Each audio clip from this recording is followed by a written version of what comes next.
Hello students, molecular basis of inheritance chapter में हमने अब तक लास्ट टॉपिक जो पढ़ा था वो पढ़ा था genetic codes and its properties. Genetic code जो ट्रिपलेट नेचर का होता है, मतलब 3 कंटिन्यूअस न्यूक्लियोटाइड्स एक एमआरएनए में 3 मिलकर पॉलीपेप्टाइड चेन में एक एमिनो एसिड को कोड करते हैं।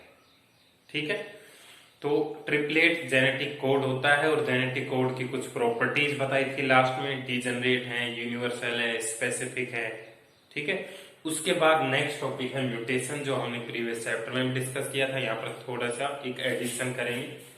म्यूटेशन आपको पता है सडन इनहेरिटेबल चेंज होता है, मतलब लिविंग ऑर्गेनिजम्स के डीएनए में न्यूक्लियोटाइड सीक्वेंस में जो चेंज आते हैं उसको हम म्यूटेशन बोलते हैं।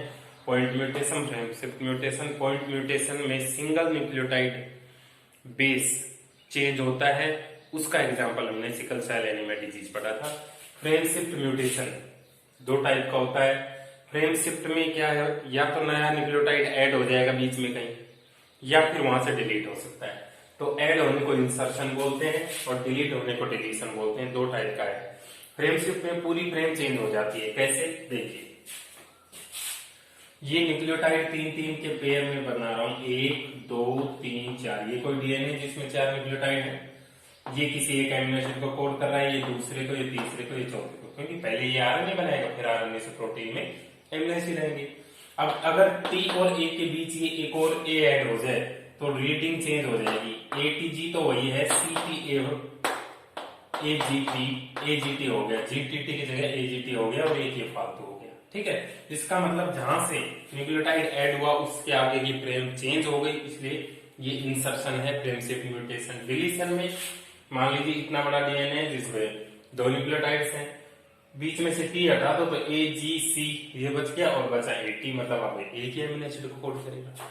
ठीक है, तो इंसर्शन और डिलीशन का ये मतलब होता है। उसके बाद इंसर्शन और deletion of 3 nucleotides do not disturb whole gene but only adds और डिलीट्स 1 एमिनो एसिड।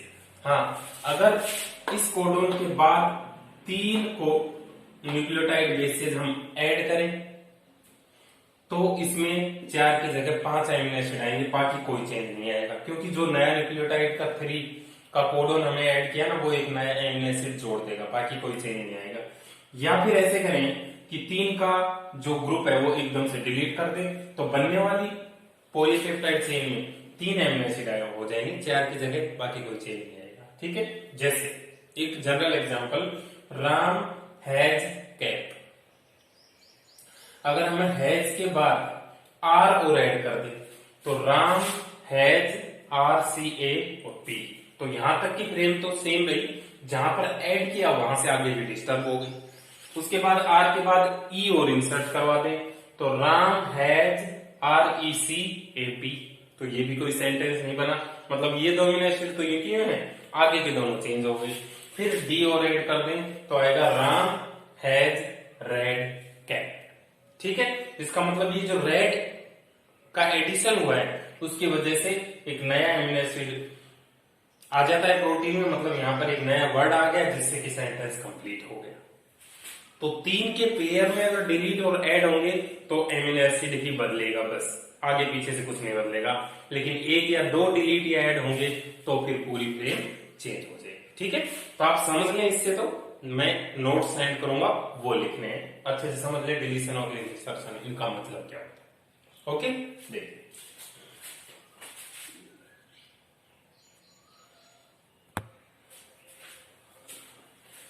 अब हम सीखेंगे डीएनए दिया हो तो उससे आरएनए कैसे बनाएं, आरएनए दिया हो तो उससे डीएनए कैसे बनाएं, डीएनए की कोई स्ट्रैंड दे दी हो तो दूसरी स्ट्रैंड कैसे बनाएं। जैसे हेडिंग आप डालेंगे, ये नोट्स में नहीं, ये आपको यहीं से बनाने हैं। How to make RNA and DNA from given strands.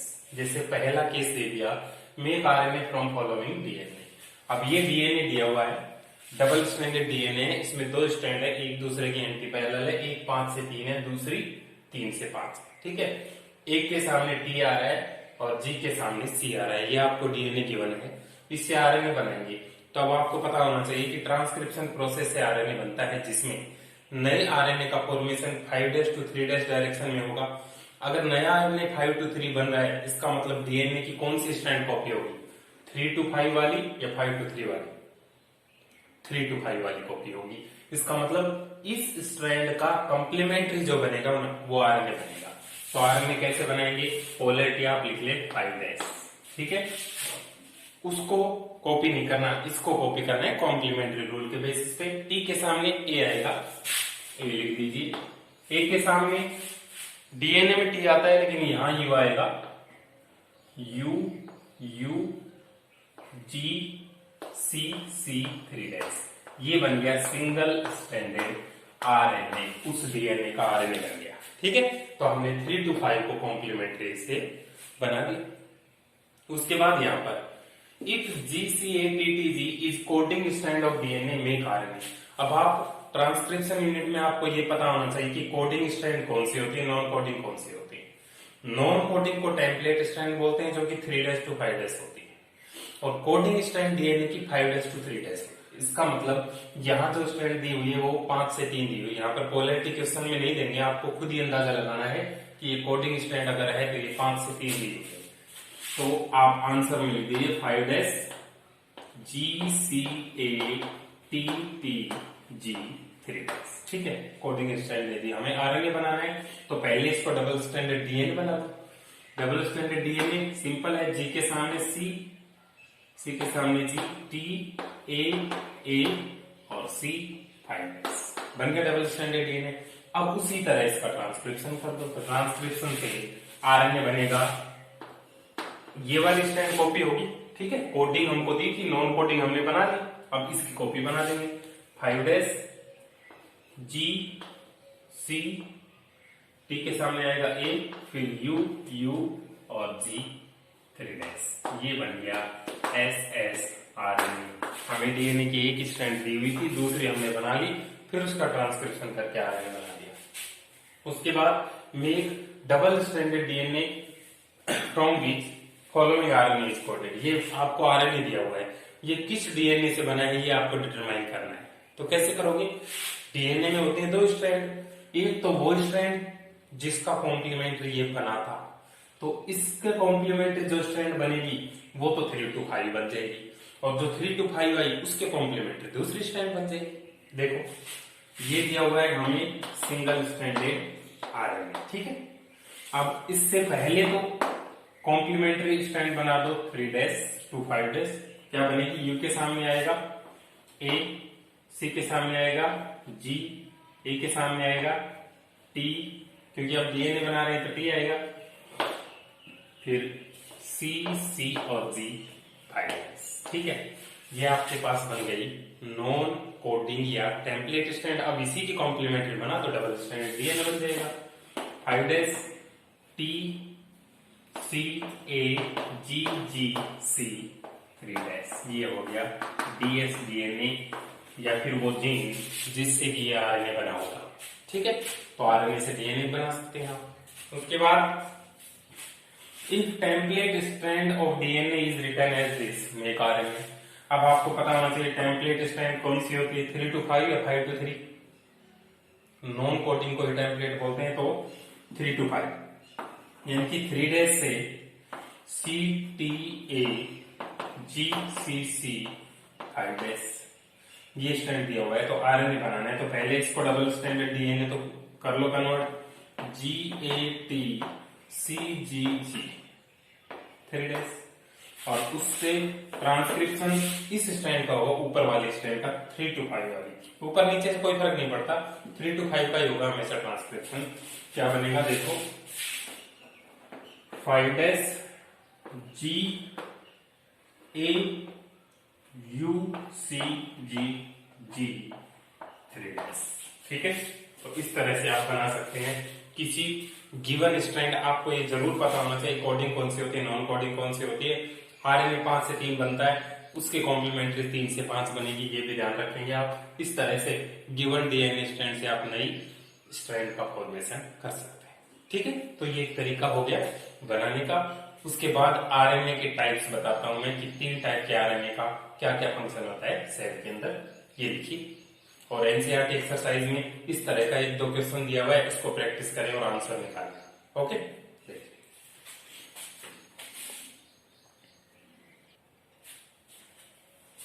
Types of RNA. RNA stands for ribonucleic acid and RNA is formed in cell by the process of transcription of DNA. ठीक है, ट्रांसक्रिप्शन से बनता है. बनने वाले RNA 3 type के होते हैं, आरआरएनए, एमआरएनए और टीआरएनए. आप एक एक हेडिंग डालें. पहले आरआरएनए, राइबोसोमल आरएनए, इसमें लिखें ribosomal RNA helps in formation of ribosome, full stop. Next point, ribosome is made up of rRNA plus protein and helps in the process of translation to form protein. ठीक है. Second, mRNA, bracket में लिखे messenger RNA, उसके बारे में लिखें messenger RNA acts as template during process of translation, full stop. Next point, during translation the sequence of codons in mRNA determines sequence of amino acids in newly formed protein, full stop. Third लिखें tRNA, transfer RNA. इसमें लिखें tRNA helps in transfer of amino acids during the process of translation. ठीक है, full stop. फिर next heading डालेंगे tRNA, the adapter molecule given by Crick. ठीक है, समझे आप. देखिए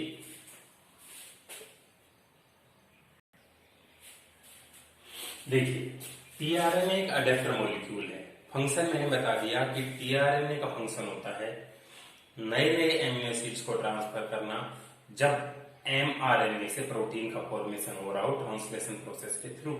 ठीक है, तो मान लीजिए कि ये एक एमआरएनए था जिससे प्रोटीन बनेगी. ये प्रोसेसिंग होने के बाद का मैच्योर एमआरएनए जिसमें ये कोडोन्स की सीक्वेंस है, 3-3 के पेयर में कोडोन है. इस एमआरएनए से फ्यूचर में जो प्रोटीन बनेगी उसमें कितने एमिनो एसिड्स आएंगे? 1 2 3 4 5 6 7 आएंगे? नहीं, इसमें एमिनो एसिड आएंगे 1 2 3 4 ही आएंगे, क्योंकि ये है स्टॉप कोडोन. आप याद करें 3 स्टॉप कोडोन बताए थे मैंने, ये स्टॉप कोडोन है. तो इसमें 4 एमिनो एसिड आएंगे इस प्रोटीन के अंदर. ठीक है, तो ये एमिनो एसिड कौन डिसाइड करेगा? हमने टेबल पढ़ी है जिसमें हमें पता है कि ये किसी एक एमिनो एसिड को कोड करता है, ये किसी एक को, ये किसी एक को, ये किसी एक को. ठीक है, तो मान लीजिए एग्जाम्पल के तौर पे AUG है, ये मिथियोनिन एमिनो एसिड को कोड करता है. तो जो राइबोसोम इस पर लोड होगा इसका ट्रांसलेशन करने के लिए वो AUG को रीड करेगा. अब उसको पता लग गया कि मिथियोनिन एमिनो एसिड उठाकर लाना है, तो AUG की इंफॉर्मेशन जैसे ही राइबोसोम को मिलेगी, राइबोसोम केमिकल सिग्नल सेंड करेगा टीआरएनए को, और वो टीआरएनए मिथियोनिन एमिनो एसिड को एमिनो एक्सेप्टर साइट पर बाइंड करके लेके आएगा और आकर कॉम्प्लीमेंट्री उस AUG से बाइंड हो जाएगा, UAC आकर बाइंड हो जाएगा. ठीक है, मतलब इस टीआरएनए का फंक्शन क्या हुआ? एमिनो एसिड को उठाकर लाने का. किस बेसिस पर? उस बेसिस पर जो इंफॉर्मेशन राइबोसोम इसको प्रोवाइड करे. ठीक है, तो हर एक एमिनो एसिड को उठा के लाने के लिए अलग अलग टाइप के टीआरएनए होते हैं. तो टीआरएनए की स्ट्रक्चर अगर सेकेंडरी स्ट्रक्चर पढ़ते हैं तो एक प्लांट होता है क्लोवर, उसकी लीफ के जैसा आता है. और तर्स जो 3 डायमेंशनल स्ट्रक्चर पढ़ते हैं तो इसकी शेप इन्वर्टेड एल के जैसे दिखाई देती है. अल्फाबेट होता है ना एल, उसकी तरह. तो क्या क्या चीजें होती है देखें आप. एक टीआरएनए के स्ट्रक्चर में ऊपर है एमिनो एक्सेप्टर एंड जिससे एमिनो एसिड बाइंड करेगा. उसके अपोजिट में है एंटीकोडोन लूप. ये कोडोन है तो इसका कॉम्प्लीमेंट्री जो लूप है वो एंटीकोडोन है. लेफ्ट साइड में है डी लूप और राइट साइड में है टी लूप जो कि राइबोसोम से बाइंड करने में हेल्प करता है. ठीक है, तो ये स्ट्रक्चर हो गई इसकी. हर एक एमिनो एसिड के लिए अलग अलग टीआरएनए आएगा और ट्रांसलेशन के प्रोसेस में नए नए प्रोटीन जो एमिनो एसिड है वो जुड़ते जाएंगे. एक टीआरएनए आया, अगला टीआरएनए आ जाएगा. ये किसी को कोड नहीं करता इसलिए स्टॉप कोडोन है. एक टीआरएनए यहाँ, एक टीआरएनए यहाँ, तो 4 टीआरएनए आकर 4 एमिनो एसिड्स को लाइन में लगा देंगे. उन एमिनो एसिड के बीच बन जाएगा पेप्टाइड बॉन्ड और वो बन जाएगी एक प्रोटीन.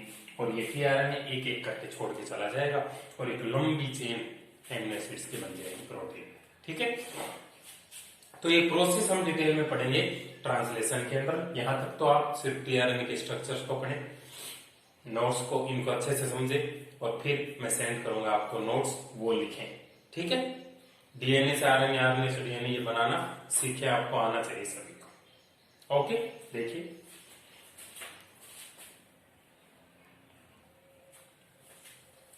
नेक्स्ट टॉपिक ट्रांसलेशन होगा जो हम नेक्स्ट लेक्चर में स्टार्ट करेंगे, कि बड़ा टॉपिक है, पूरा लेक्चर को वही लेगा, इसलिए आप यहीं तक अच्छे से लर्न और रिवाइज करें। साइंटिस्ट, उनके कंट्रीब्यूशन को भी स्टडी करें, इस चैप्टर में बहुत सारे साइंटिस्ट हुए। Okay, thank you.